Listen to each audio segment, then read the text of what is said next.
안녕하세요. 이번 영상은요, 학부모님한테 받은 질문에 대해서 이제 답변을 한번 드려보려고 합니다. 그 내용을 지금 앞에 이렇게 좀 세워놨는데요. 네, 내용을 좀 이렇게 보면서 말씀을 드릴게요. 학부모님 질문은 그렇습니다. 초등학교 고학년이고, 그리고 아이가 그렇게 수학을 좋아하는 편은 아니라고 합니다. 오히려 역사나, 그리고 이제 역사, 그리고 외국어, 이런 데에는 관심을 많이 보이고, 이제 곧잘 한다고 하는데, 이제 수학만큼은 그게 잘 안 잡히나 봐요. 근데 또 한편으로는 과학 실험이나 이런 것도 좋아한다고 합니다. 예, 그래서, 근데 이제 문제는 주변 학생들이 이제 공부를 좀 잘하는 학생도 있고, 그리고 이제 선행도 막 달리는 친구가 있다 보니까, 이제 같은 학년 대비 너무 그러니까 그 수준이 좀 떨어져 보인다라는 거죠. 네. 그래서 이 친구한테는 어떤 학습을 시켰으면 좋겠는지에 대해서 이제 질문을 하셨습니다.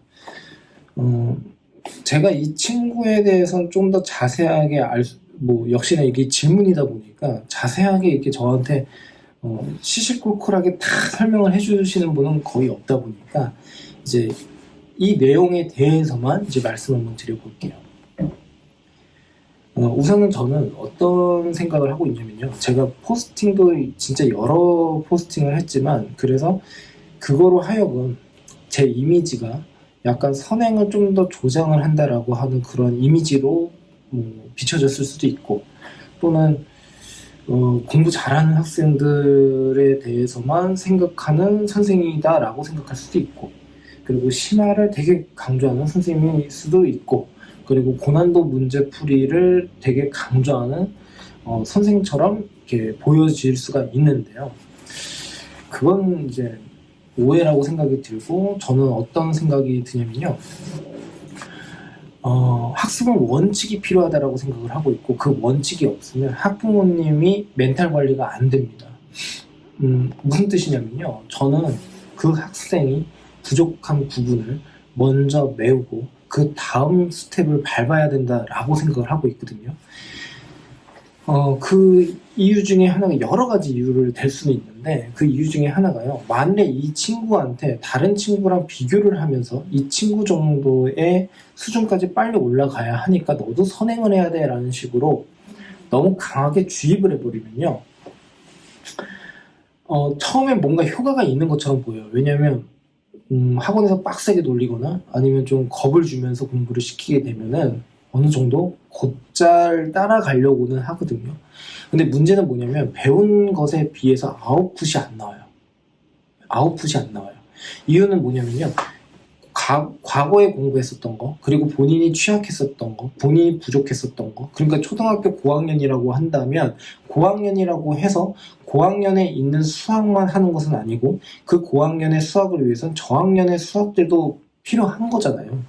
그러니까 단계를 밟아 나가면서 차근차근 쌓아서 제대로 이걸 다지면서 올라와야 되는데, 그게 되지를 않으면 분명히 듬성듬성 문제점이 발견이 될 수 있다는 거죠. 그런데 여기에서 제가 말씀드리고 싶은 것은요.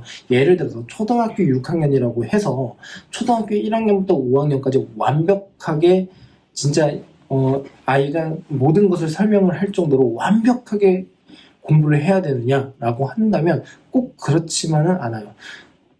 듬성듬성 뭔가 이렇게 빠진 부분이 있다고 하더라도 위에 과정 공부하고, 그리고 본인의 현행 과정이 조금씩 이렇게 단련을 해 나가면서는 듬성듬성 빠져 있는 부분이 그 양이 그렇게 많지가 않다라고 한다면 학습하는 과정 선상에서 앞으로 그걸 메울 수 있는 여지가 충분합니다. 그런데 그게 아니라고 한다면, 그래서 기본적인 연산이라던가 아니면 뭔가 활용인데 활용 문제는 항상 볼 때마다 힘들어하고 어려워하고 식 하나 세우는 것도 힘들어하고, 그리고 제대로 읽는 것도 안 된다라고 한다면, 예를 들어서 초등학교 고학년임에도 불구하고 분수 계산이 잘 안 되는 학생도 있어요. 근데 이거 자체를 문제시할 필요는 그러니까 이거 자체를 가지고 너는 너무 심각해가 아니라 이게 약하니까 이걸 채워야 하는구나 라고 생각을 하면 되는 거지, 거기에 필요 이상의 의미 부여를 할 필요는 없다라는 거예요.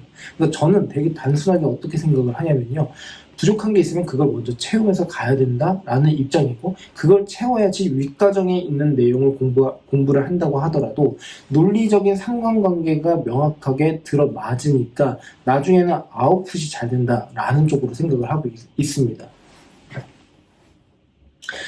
거기에다가 이제 또 하나는 뭐가 있냐면요, 이 친구가 기초 학습을 제대로 해놓을 거를 해놓지를 않고 올라가게 되면은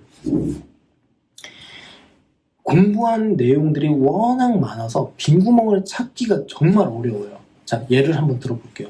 고등학교 1학년 학생이 있습니다. 근데 이 학생 테스트를 봤는데, 예를 들어서 테스트가 아니더라도 학교 내신 시험을 봤는데 30점 정도 나왔다고 할게요. 30점, 40점 나왔다고 하겠습니다. 그러면 이 친구는 하위권은 맞잖아요. 물론 그 학교가 어느 정도의 레벨의 내신을 냈느냐에 따라서 다를 수는 있지만, 통상적으로 원점수가 30점, 40점이면 그 학교에서 하위권일 가능성이 되게 높단 말이에요. 그러면 얘가 어렵지도 않은 학교라고 또 한번 가정을 해볼까요? 그러면 그 어렵지도 않은 학교에서도 30점, 40점이 나오는 학생이라고 하게 되면 고등학교 1학년 아이인 그 친구는 어디가 부족할까요? 라고 하게 되면 그 시험지만 가지고서는 파악이 안 된다는 거예요. 그렇다면 여기에서 그러면 중학교 때 과정을 테스트를 한번 보는 건 어떨까요? 테스트를 볼 수 있어요. 그런데 모든 문제, 모든 유형, 모든 개념을 모두 다 테스트를 볼 수는 없잖아요. 그러니까 공부한 양이 쌓이게 되면요, 빈구멍을 찾는 게 정말 어려워진다는 거예요. 그러니까 차라리 할 때 제대로 시키는 게 좋다는 뜻입니다. 저는요. 제 생각은 그래요. 위의 과정을 공부를 하면서도 충분히 커버할 수 있지 않습니까? 라고 하는 질문을 되게 많이 받아요. 예, 특히 자, 한번 볼게요. 초등학교 때 공부하는 비례식이 제대로 되지를 않으면요, 중학교 때 공부하는 비례식, 그리고 활용 문제, 그리고 1차 방정식, 1차 함수, 이런 것들에서도 상당히 많이 애를 먹습니다. 더욱이 초등학교에서 중학교로 넘어갈 때 가장 힘들어하는 게 수화식이라고 하는 데에서 미지수 x가 등장을 해버려요. 지금까지는 네모, 세모, 별 이런 식으로 표기가 되었었던 것이 갑자기 X라고 하는 기호가 생기면서 알파벳이 등장을 한단 말이죠. 되게 수학이 힘든 아이인데 그거를 보게 되면 체감 난도는 훨씬 높아지게 될 거예요. 예. 그러므로 기초과정을 그냥 제대로 외우지를 않고 계속 올라가게 되면 계속 체감 난도가 올라가다가 그게 정점을 찍어버리면 아이가 그냥 놔버려요. 자, 생각 한번 해볼게요. 고등학교 학생이 있는데 앞으로 수원수투를 공부를 한다라고 해볼게요. 그런데 이 친구가 중학교 수학도 안 되어 있고 고등학교 1학년 수학도 제대로 안 되어 있는 학생이에요. 그런데 앞으로 수원수투를 공부를 해야 하므로 이거를 따라가야 된다라고 해서 이 학습을 계속 주입을 한다라고 한번 해볼게요. 그러면 얘 나름대로도 엄청나게 좀 하려고 하는 의지가 있다라고 하게 되면 그래도 따라가려고 노력은 할 겁니다. 하지만 로그라든가 지수라든가 삼각함수 이런 게 나오게 되면 설명을 듣는다고 하더라도 그게 논리적으로 조립이 안 돼요. 그러니까 듣기는 하는데 이해가 안 가니까 그 시간을 다 날려버린단 말이에요. 그러면 아이한테는 되게 억울하게 느껴지는 것 중에 하나가, 분명히 본인이 공부는 많이 했는데, 그리고 남들보다 더 많이 한 것 같은데, 그런데 시험 점수는 제대로 나오질 않는다라는 거죠. 그러면 제 생각에는 이게 물론 그 아이의 문제고 그 아이가 극복을 했었어야 된다라고 할 수도 있지만, 어떻게 보면은 그거 자체를 제대로 가이드를 못한 학부모님의 탓이 더 클 수가 있다는 뜻입니다. 예.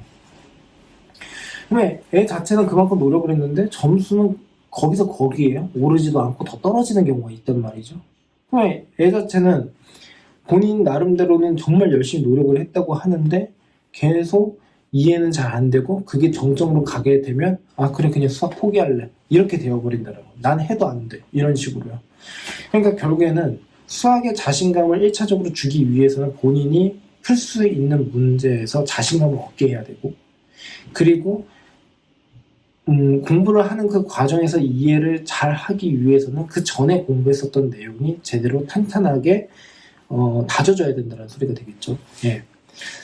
또 하나는 이제 그와 비슷한 내용 중에 하나가, 또 아까는 제가 초등학교에서 중학교로 넘어가는 그 과정에 대해서 말씀을 드렸지만, 특히 3학년 중학교 3학년, 그러니까 특히 이제 3학년 학생들 같은 경우에 이제 어떤 학원들에서는 그런 설명을 해요. 고등학교 1학년 수학이 중학교 과정에 해당되는 그 개념들이 모두 다 나오기 때문에 굳이 중학교 수학을 심도 있게 깊이 있게 들어갈 필요가 없다, 이런 식으로 논리를 피는 경우가 있거든요. 그렇지 않아요. 영역 자체가 다릅니다. 같은 도형을 공부를 하더라도 중학교 때는 도형의 기본 성질, 그리고 그걸 작도하고 그거를 그려보고, 그래서 각각의 도형과 도형의 관계성을 파악을 하는 거다라고 한다면, 고등학교에 가서는 그거를 서술하고 연산으로 어떻게 조금 더 자세하게 기술할 수 있는지, 방정식과 함수를 활용해서 어떻게 조금 더 자세하게 서술할 수 있는지, 그것에 대해서 묻는 경우가 많아요. 그러면 기본적으로 그게 서술이 되려면 기본 성질은 다 알고는 있어야 된다는 거죠. 그런데 그 서술을 하는 것을 가지고서 그 기본 성질이 다 이해를 할 수가 있느냐? 그렇지는 않다는 거예요. 심지어 고등학교 1학년 도형의 방정식을 공부하는데 어떤 학생은 이런 질문을 하는 경우가 있어요. 평행사변형의 성질이 뭐예요? 평행사변형이 뭐예요? 마름모가 뭐예요? 그거 중학교 때 배워요.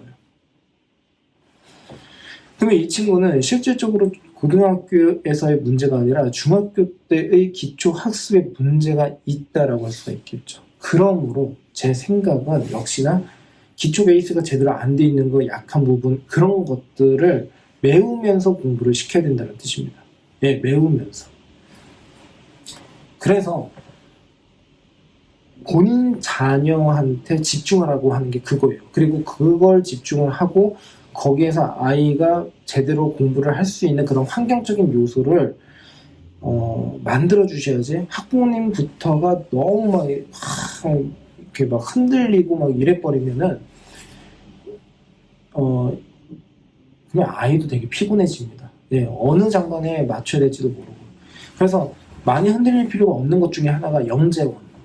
영재원을 갔냐 안 갔냐, 이거 중요치 않습니다. 그러니까 우선 길게 보라는 거예요. 가면 좋아요. 가면 여러 가지 활동적인 것을 많이 할 수가 있고 실험도 많이 할 수가 있으니까요. 그런데 못 갔다고 해서 그게 엄청나게 불행한 것은 아니라는 뜻입니다.